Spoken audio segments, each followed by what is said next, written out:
Good morning. Happy Wednesday, you guys. Nez is here. I'm back. I know I think this is the longest I've taken in between videos, and I just want to say sorry. I actually had a girl that I just met yesterday.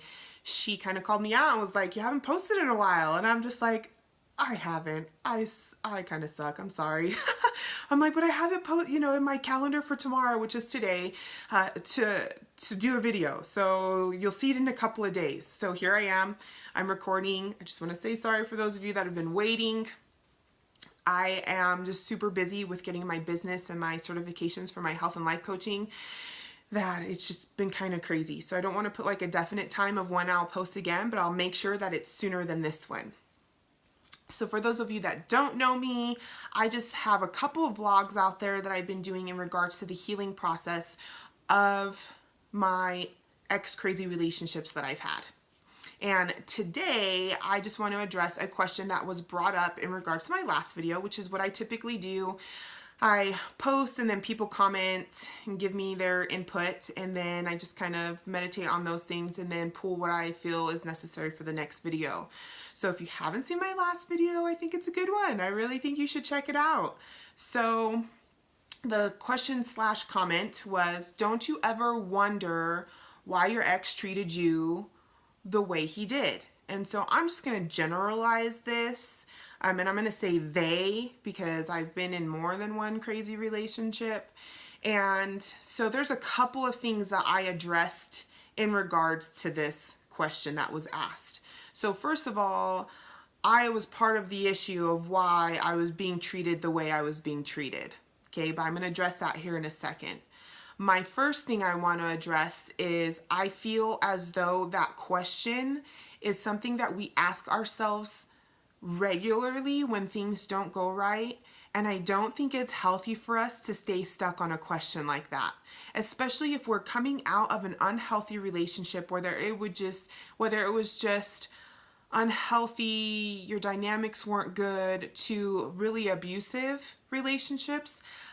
That's a question that you can get stuck on, you can waste energy and time, sleep, all of that on, because honestly, we will never know. When we are in unhealthy relationships, the unhealthiness typically is there before we get in that relationship. So it goes far beyond us before we even stepped into the picture. So for me to sit here and wonder, why do they treat me that way? Really, for me, I feel is a waste of time. Now, I feel like there's other questions we should be asking that are also why questions, but those questions are questions that we can actually answer and fix and deal with and become better from. So one of the things I want to address really quick is people will treat you the way you allow yourself to be treated. We attract what we're comfortable with. So sometimes we can have a really nice guy come into the picture, super sweetheart, and we're like, ew, he's so boring. Okay, but you get a douchebag in the picture that talks to you like crap, and and you're just like, oh my, he's so much fun, he makes me laugh. Ha ha ha.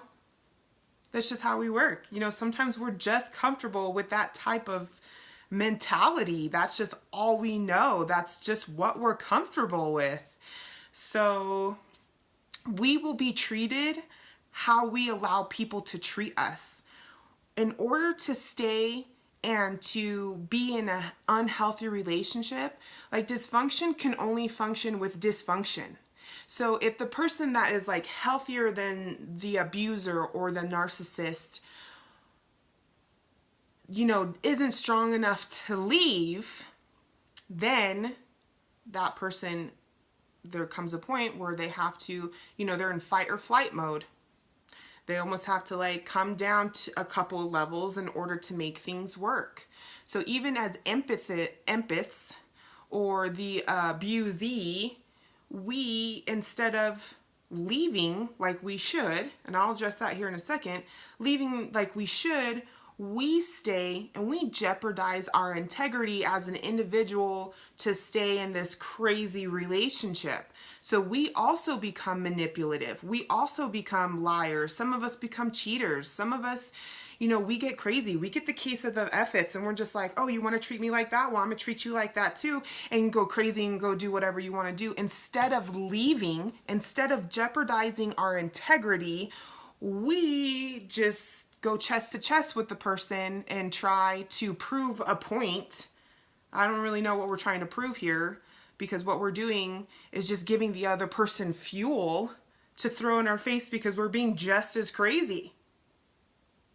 You know, we're being more emotional, more whatever in this relationship. And it's like this hot mess cycle that we get ourselves into. So the question that we really need to ask ourselves is, why are we allowing people to influence us in that way? Why are we not leaving when things are getting not healthy? Why do we feel it's okay to jeopardize our integrity to stay in a relationship that doesn't need our time or attention? What is it that we are lacking as individuals? What is it that we are seeing, that we see or feel ourselves as, that we think it's okay to be treated like second-class citizens? Those are the questions that we need to be asking ourselves. And sometimes those questions are not exciting. You know, it takes a really humbling moment. It takes somebody to really be real with themselves and self-evaluate, which is probably one of the biggest things you can do for yourself, is figure out why you function the way you do, so you can change what needs to be changed, keep what needs to be kept, and so you can grow as a person. But sometimes those questions go really deep. Sometimes it's stemmed from our relationship or lack of a relationship with a dad, a close male in our life. Maybe we were raped or molested when we were children. Maybe, you know, it was just a series of events that happened. And if we don't deal with those things and feelings will manifest themselves in other areas of our life. Whether it be plain as day, just repeating the same cycle over and over like I did, like just dating the same type of guy with a different face and name, you know, or if you're angry and upset and it only happened to you, say you were raped or molested once, only happened to you once, it's never going to happen again because you're going to protect yourself and all this stuff, but you haven't dealt with it, you haven't forgiven yourself or the other person, whatever it is, that anger, that shame, that, that hurt will manifest other ways, whether it's physically, whether you get anxiety, headaches, pain, back pain. It could be just you're an angry person now in general. You're hypersensitive. You want to cry all the time. You want to run people over all the time. It will manifest in your life somehow.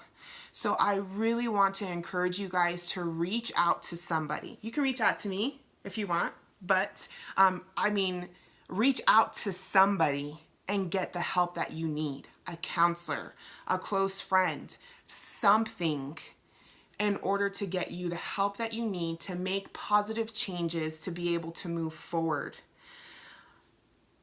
I just really care for you guys, and I want you guys to be in healthy relationships, and I want you guys to succeed and do awesome, great things. And so I just want you guys to know that I pray for you often, for all my viewers and future viewers, past viewers. I pray for everybody, even my haters. Like, I've done some really crazy stuff in my past, and so I know they're out there, so I got to be prepared, you know.